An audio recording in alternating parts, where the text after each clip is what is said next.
The story of Lusitania, the 8-year wonder of her career and the tragedy of her sinking, is only a chapter in the saga of World War I.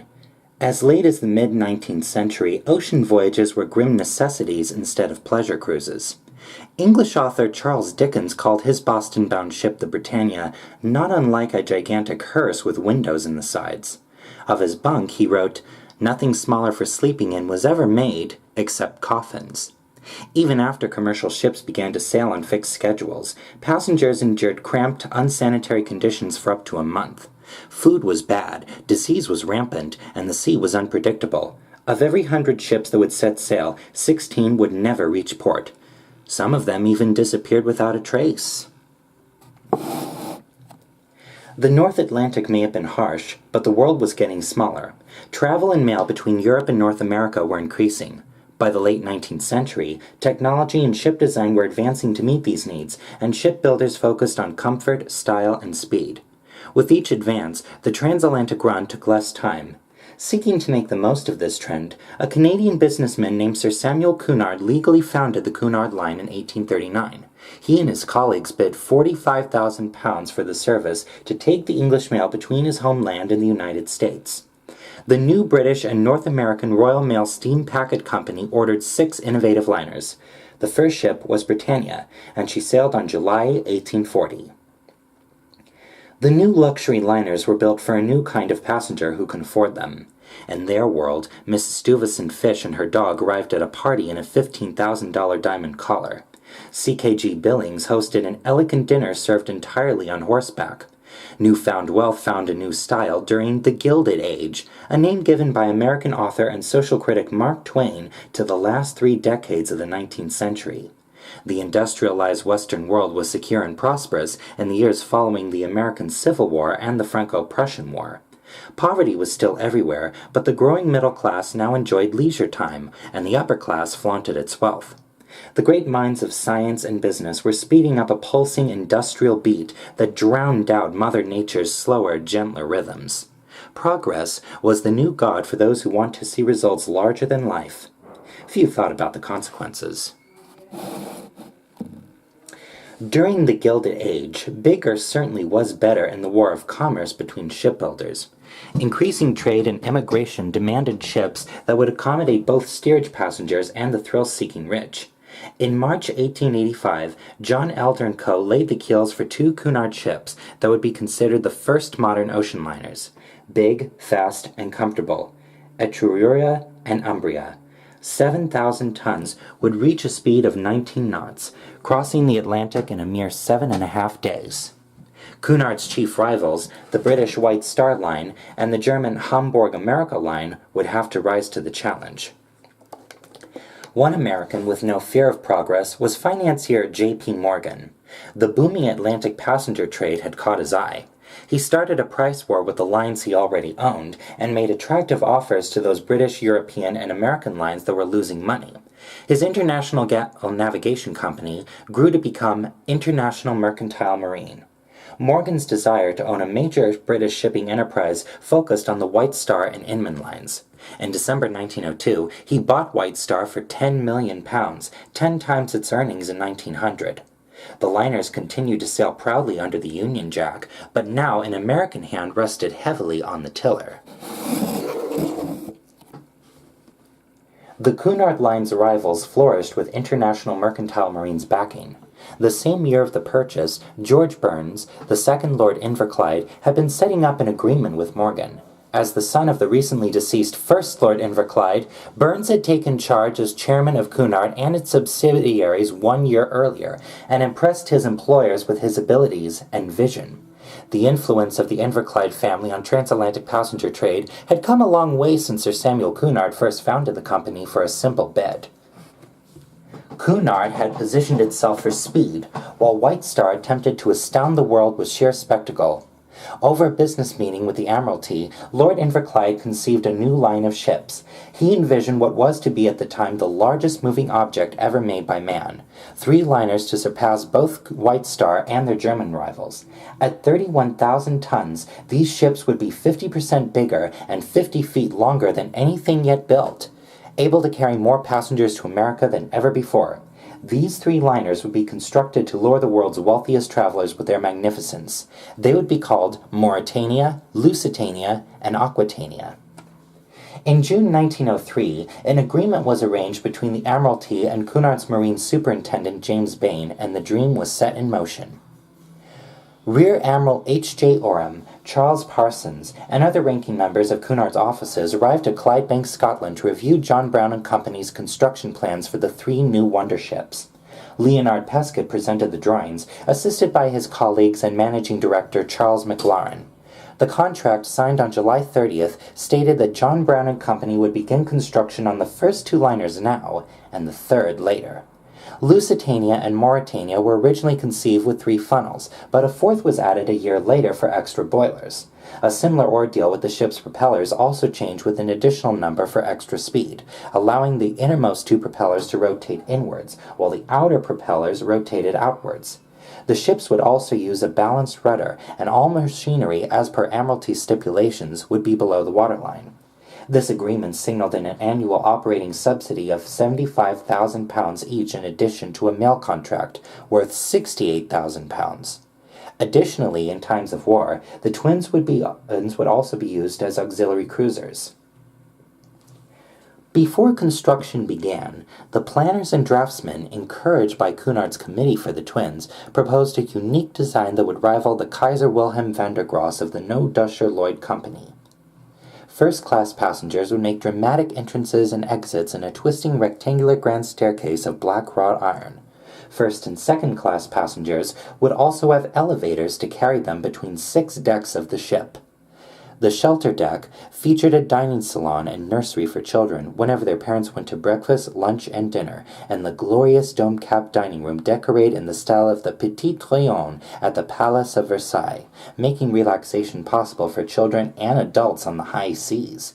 The extravagance was obvious to all, and Leonard Pescud was praised and congratulated for bringing to life every detail of the twins. The next generation of ocean liners moved from the draftsman's table and into the real world of the shipbuilders. To accommodate the unprecedented size of these massive liners, John Brown and Company had to reorganize the shipyard and convert 3 of their already enormous berths into 2 bigger slipways. Railway tracks bought in supplies by the mark, and the first set of building materials arrived by the end of the year. American architect firm Warren and Wetmore did their part by doing whatever was necessary to ensure that the piers in New York City were long enough for the new liners to dock. Construction on Lusitania took place next to Mauretania, starting with the bow and moved towards the stern due to the turbine engine rotors being built on the site. Once the names were officially settled on February 15, 1906, Cunard prepared the world for the first ever floating palaces to exceed 20,000 tons. To evoke their mythic stature, Lord Inverclyde drew his ships' names from Roman provinces. Mauretania was named for the province ruled by King Atlas, inventor of the celestial globe. Lusitania honored Hispania Lusitania, an Iberian province that would soon become Portugal, and was also the site of the Lusitanian War, a battle of resistance fought by the tribes of the Hispania Ulterior, only to be defeated by the Romans. Lord Inverclyde was obviously impressed by the Lusitanians' strategy and power, not their ultimate fate. In 1904, all ships need to carry lifeboats, but not everyone agreed on how many under the terms of deck space rather than the very souls on board. Final plans for Lusitania and Mauretania called for 16 boats each, with the standard round-bar davits installed on the outer superstructure. Following the disastrous maiden voyage of White Star's Titanic in 1912, Cunard kept changing the arrangement to ensure that there would be enough boats for everyone on board. In the end, 22 wooden boats and 26 collapsibles added up to 48 boats and rafts, with a total of 2,605 seats that were considered adequate for 3,125 passengers and crew. In fact, it was indeed the Titanic inquiry that actually exceeded the outdated British Board of Trade's requirements on an up-to-date basis. But at the time of Lusitania and Mauretania's construction, there were not enough lifeboats to accommodate every passenger. On June 7, 1906, Lady Mary Inverclyde, widow of the late Lord Inverclyde, hosted a group of distinguished visitors in Clydebank for the launching ceremony of Lusitania. Aided by a bottle of champagne and the tradition of christening ships, the vessel slided gracefully down the slipway and into the River Clyde. Coming to a gentle stop with the assistance of 6 tugboats, she was then towed to the fitting out base at Gourock for completion. 3 months later, Mauretania was launched from the same slipway, and she was to begin her maiden voyage from Liverpool 2 months after Lusitania's the following year. The Lusitania and Mauretania's safety features had set new standards for naval technology. John Brown and Company gave the twins a double-plated bottom and a system of 34 longitudinal watertight compartments that would allow any 2 of them to flood without sinking the ship. They would be safe if 3 of the first 5 compartments from the bow or the first 3 from the stern were to flood. Even in a worst-case scenario, if every single one of the first 4 compartments from either side or head-on were to fill with water, the ship could conceivably stay afloat. Should the hull ever be punctured in 1 or more places, hydraulically operated watertight doors of the ordinary sliding pattern would close automatically. Then, powerful pumps would empty each flooding compartment long before the water could reach the top of the bulkheads and the ceiling plates. Should any crew member be shut in, they would still have a chance to escape using a control lever with enough time to escape through the doors to safety before the doors shut back again. The shipbuilder described the new ships as unsinkable, a term that would later be used for White Star's own trio of luxurious superliners. The public mind was now reflecting on how much these ships brought satisfaction to them as the fastest, most technologically advanced ships in the world. Expectations for Lusitania and Mauretania now ran even higher. To the people of Clydebank, the wonder ships that rose above the local skyline were the pride of their city. John Brown and Company employed nearly 7,000 men, most of whom had bent their backs in labor over Lusitania and Mauretania. Although the work was hard, hours long, vacations few, and they certainly could not afford a first-class passage on the ships they built, the men and their families felt a personal attachment to these great liners. For these craftsmen, there was no greater satisfaction than to have the eyes of the world rest admiringly upon their work. On July 27, 1907, Lusitania, nicknamed Lucy, was completed. Her 787-foot hull was built in more of 26,000 thick-inch steel plates, held together by more than 4 million rivets. 200 miles of electric wiring supplied power to 5,000 lights. 2 massive anchors would hold her in place, 1 for each side, with a third stored in reserve on the forecastle. 23 double-ended and 2 single-ended boilers drove her 4 colossal turbine rotors, generating up to 76,000 horsepower. Her displacement weight was 38,000 tons, even less than Mauretania. The cost of building and fully equipping Lusitania had come to £2.6 million, or $3.6 million, nearly $260 million by today's standards. Cunard anticipated a quick and glorious return on its investment.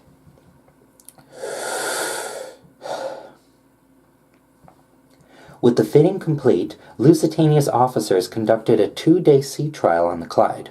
This was followed by her acceptance trials and having all second-class accommodation in the stern gutted due to a 2-fold vibration during the previous acceptance trials.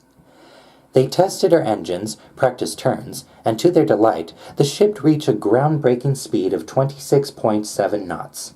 They brought her back to Cunard on August 26, satisfied with her performance, and the officials of Cunard and John Brown proclaimed Lusitania fit to sail. Senior Commodore James Watt accepted the honor of becoming her very first captain. At 8 p.m. on September 7th, the largest ship in the world would leave Liverpool for her maiden voyage.